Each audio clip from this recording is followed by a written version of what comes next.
when it comes to parenting, I kind of feel like I could just keep talking about this forever, but I also feel like it's time to move on to a different topic already. So I'll share this one last thing before closing off this little mini series here. And so that is the importance of being very reliable and dependable in your kids' eyes, sticking to what you say you're going to do and not lying to them, of course. But like whenever it would come down to things like if I say like, okay, tomorrow we're going to do this, or I'll be at your performance, or, I'll be picking you up at, this specific time, or you want to start going to jujitsu class? Okay, that's fine. But that means every single Monday without fail, we're going to jujitsu class.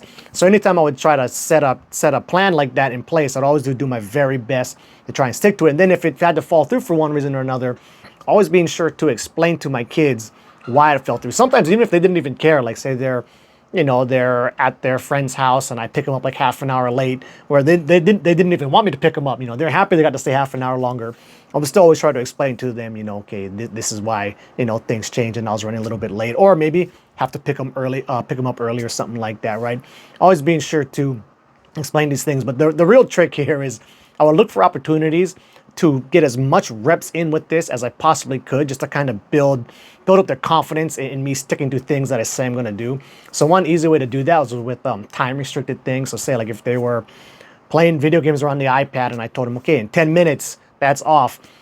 Sticking to that 10-minute mark, trying to be as punctual on that as I possibly could be. Or if I say like, okay, at 1 p.m. today, we're taking a nap, or in 30 minutes, we're gonna do some homework. So always really trying to stick to that as best as I possibly could. Oh, and then here's another one. This wasn't really too much time restricted, but like our younger son's really into drawing, so he always wants to draw with me and stuff. But he'll ask me at like the most random times when I'm just not prepared to drop what I'm doing and go spend 15, 20 minutes drawing with him. So I'll tell him, okay, no, I can't draw with you now, but tonight before bedtime, I'll be sure to set aside time and we will certainly draw then.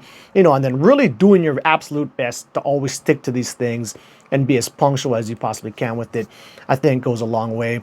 And just help them to see that when I say 10 minutes, I really mean 10 minutes.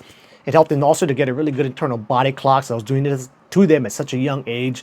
They really didn't have much concepts of time, but they got all these reps in of feeling out what 5 minutes feels like, what 10 minutes feels like, what 15, what 30 minutes. So they actually do have really good internal body clocks on things like that nowadays, which I think is pretty cool.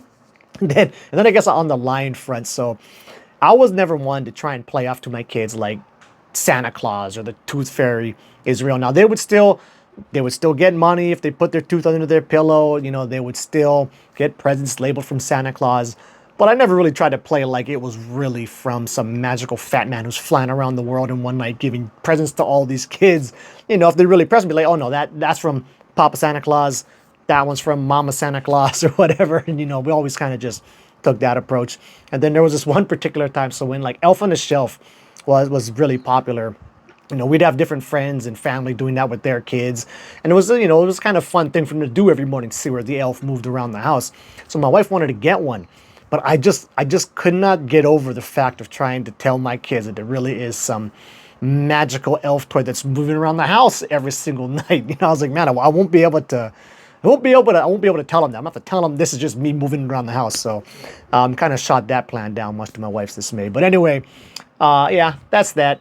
Try to make use, if you have kids, good way to get all these little reps in is tell them, hey, in 10 minutes you're off, and then really sticking to that 10-minute mark really did work well at least seemingly well from my point of view of my kids, like seeing me as being dependable and reliable and all that stuff, and worked out pretty good. So anyway, that's that. We'll wrap this series up in the next video. Until then, keep parenting legit.